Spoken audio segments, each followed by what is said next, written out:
ආද වෙන්න වෙනවා. ගිහිල්ලා බලන්නකො. මාව මතක් වෙයි ආපහු සංසාරේ. මේක මිස් වෙලා ගිහිල්ලා පින්වත්නි ප්‍රේතාත්ම භාවයක් ලැබුවොත් කල්ප ගානකට බොන්න වතුර ටිකක්වත් ලැබෙන්නේ නැහැ කියන එක මතක තියාගන්න. මේක මිස් වෙලා ගිහිල්ලා තිරිසන්නාත්ම භාවයක් ලැබුණොත් ටැප් එකක් අරගෙන වතුර බොන්නවත් ඔබට හැකියාව නැති වෙනවා කියලා මතක තියාගන්න. හරක්ට බල්ලොන්ට උයාගෙන කන්න බෑ. අපිට බඩගින්නේ නම් උයාගෙන කන්න පුළුවන්. උයාගෙන කන්න බැරි විසික් කරන දේවල් කන්න වෙන ජීවිතයක් ලැබෙනවා කියලා මතක තියාගන්න. සර්පයෙක් නයෙක් පොළඟෙක් වුණොත් ගෙම්බෙක් කටුස්සෙක් හූනෙක් හොයාගෙන කිලෝමීටර් ගණන් බඩගගා යන්න වෙනවා කියන එක මතක තියාගන්න. ඒ අන අතරමඟ මිනිස්සුන්ට ලැබුණොත් සමහරක් වෙලාවට පොළු වලින් ගහලා මරනවා. සමහරක් වෙලාවට ලාමු තෙල් ගහනවා.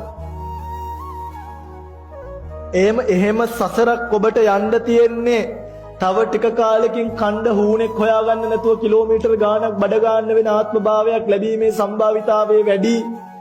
ප්‍රේත ආත්මකට වැටුනොත් ගංගානම් නදිය ගාවට හෘදයෙන් ගියත් පහක් වෙනකොට ගංගානම් නදිය වතුර හිඳෙනවා කියන නැතම් ප්‍රේතයන්ගේ කර්ම විපාක වලට අනුරූපීව ඔය ඔක්කොමත් හරි ගිහිල්ලා සතර පායේ අපා මහා අවීචයට වැටුණා. තිබහයි කියනකොට කටට දාන්නේ ලෝදිය.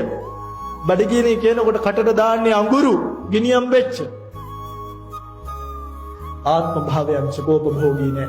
ආයි මනුස්සාත්ම භාවයක් ලැබුවත් මගේ රත්තරන් පින්වත්නි බුද්ධෝත්පාද කාලේ අද නම් අපිට බුද්ධෝත්පාද කාලේ තියෙනවා මගේ තාත්තගේ මිනිය වල දාන්නට අම්මගේ මිනිය මට අඬන්න නැතුව වල දාන්න පුළුවන් අක්කලගේ මිනිය මට අඬන්න නැතුව වල දාන්න පුළුවන් නැත්තම් මේකේ කී දෙනෙක් මරුණාම අඬන්නද තව ඕගලන්ට මේවා පටන් ගත්තේ නැහැ තාම මේ පන්දම් පානිය විතරයි හොඳ සෙල්ලම් එලි වෙන දාමෙට තව ටික කාලෙකින් පිළිකාවක් හැදිලා පිළිකාරෝ වලට බඩ ගන්න උනාම බලන්න මූණෙන් භාගයක් දිය වෙලා උගුරෙන් භාගයක් දිය වෙලා කන්න බොන්න බැරුව නහයට බට දාන දවස වැඩි ඈතක නෙමෙයි ඔය පිඟුතුල්ලට මුත්‍රා කරන්න නැකටල යන්න බැරුව මුත්‍රා මාර්ගයට බටයක් දාලා බෑග් එකක් එල්ලන දවස වැඩි ඈතක නෙමෙයි ඔය පිඟුතුල්ලට වැසිකිලි කරගන්න මල මුත්‍රා කරගන්න බාත්රූම් එකකට යන්න බැරිව ඇගේම මල මුත්‍රා පහ වෙන වැසිකිලි පහ වෙන වැසිකිලිය සිද්ධ වෙන ඇඳම වැසිකිලිය වෙන ඇඳම නිවහන වෙන දවස වැඩි ඈතක නෙමෙයි ඔය පිඟුතුල්ලට දුවලා බලන්න මම මේ කියන්නේ බොරුද කියලා පින්වත්නි පිළිකාර වලට මම ගිහිල්ලා තියෙනවා වකුගඩු ආට්ටු වලට ගිහිල්ලා තියෙනවා මුත්‍රා ආට්ටු වලට ගිහිල්ලා තියෙනවා ICU දැකලා තියෙනවා පනාදින ලෙඩ්ඩු දැකලා තියෙනවා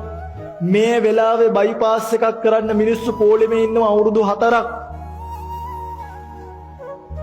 හැම තැනම ලෙඩ්ඩු සමහරු වකුගඩු හිඟා කනවා සමහරු අක්මාරෝහලේ අක්මාබද්ධ කිරීමේ සංගමයේ ගාව අක්මා හොයනවා සමහරුන්ට ලියුකේමියාව සතියෙන් මාසෙන් ලේ මාරු කරන්න ඕනේ ඒ ඇස්සේ සමහරු මදුරුවෝ කාලා මැරෙනවා. සමහරු මදුරුවෝ කාලා ස්පිරිතාලේ ඇඩ්මිට් වෙලා ඇඳ යටට වෙලා ඉන්නවා. ජීවිතේ ලස්සන නැහැ. අද බනහලේ යන ගමන් හරියට ටිපර් එකක් ඇවිල්ලා කකුලක් යට කරගෙන ගියොත් ඔය කකුලට ඇන්ටනාවක් දාලා තමයි ඊළඟ ජීවිත කාලෙක ජීවත් වෙන්න වෙන්නේ.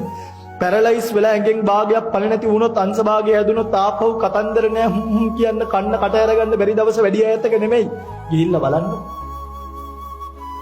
ගිහිල්ලා බලන්න.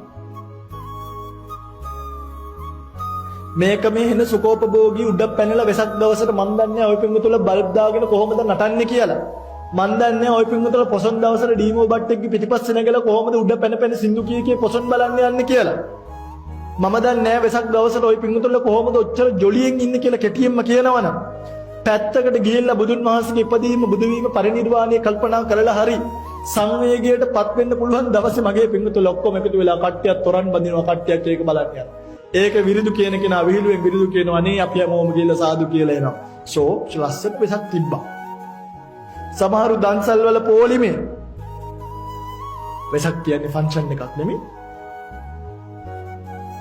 වෙසක් කියන්නේ අපිට කල්පනා කරන්න දෙයක්. දුහම්දුරු පිරිනිවන් පාපු දවස් අපේ තාත්තා මැරිච්ච දවසක අපි තොරන් ගහනවා. අපි ජීවිතේ කල්පනා කරනවා මේ කනත්තට ගිහින් ඉටිබන්දවක් හරි ගහනවා. බුදුහාමුදුරු පිරිනිවන් පාපු දවසේ අපි උඩ පැන පැන සින්දු කියනවා. මොකටද? කවද්ද මේව නිවැරදි කරන්නේ? උඩ පැන පැන සින්දු කියලා මලගයක් වුණාම වැල ඉන්න වගේ අඬනවා. කවද්ද මේ යථාර්ථය තේරුම් ගන්න? පින්වත්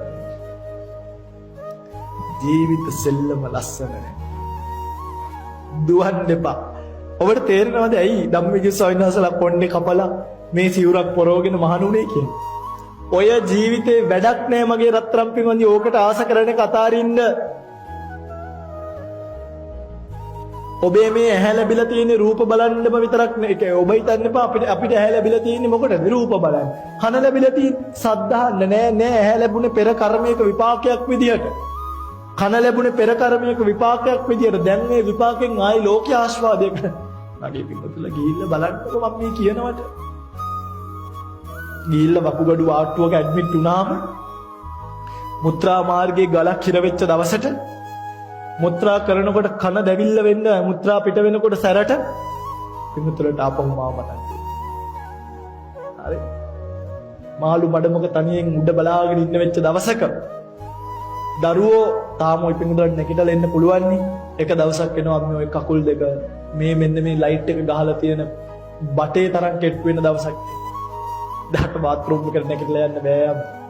අපේ ඇඟේ පහ වෙන අසුචි මල මුත්‍රා ටික දරුවෝ 100% සුද්ධ කරන්නේ නෑ අම්මේ. අපිට අන්තිම කාලේ එන්න වෙන්නේ මුත්‍රා ගඳ වෙච්ච මෙට්ටේ උඩ.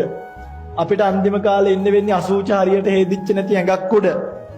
අපිට අන්තිම කාලේ ඉන්න වෙන්නේ බෙහෙත් සැර බල ක්ලිනික් පොත බල ජීවිතේ ලස්සන නෑ අම්මේ. මේ පොඩි දරුවෝ ටික ඔක්කොම එකතු කරලා ඕගොල්ලෝ ජීවිතයට තල්ලු කරලා මොනවද බලාපොරොත්තු වෙන්නේ? මේ ළමයින් ඕගොල්ලෝ මේකෙන් ඈතර කරවන්න බලාපොරොත්තු වෙන්නේ නැද්ද පුතේ? මේ ජීවිතේ ඉච්චර ලොකු ලස්සන එකක් නෙමෙයි. ඕගොල්ලෝ මේ ඉපදුනේ බුද්ධෝත්පාද කාලේ. ඒ නිසා මගේ පුතේ ජීවත් වෙන්න, ඉගෙන ගන්න, හම්බ කරගන්න කමක් නැහැ. හැබැයි එක දවසක අස්සකෝ ලෝකෝ සබ්බං පහය ගමනීය. සියල්ල හැරදා යා යුතුමයි. එක දවසක යන්න වෙනවාමයි කියන එක මේ දරුවන්ට කියලා දෙන්න. දරුවන්ට කියලා දෙන්න. ඔය පිටුලත් වේස්තුව.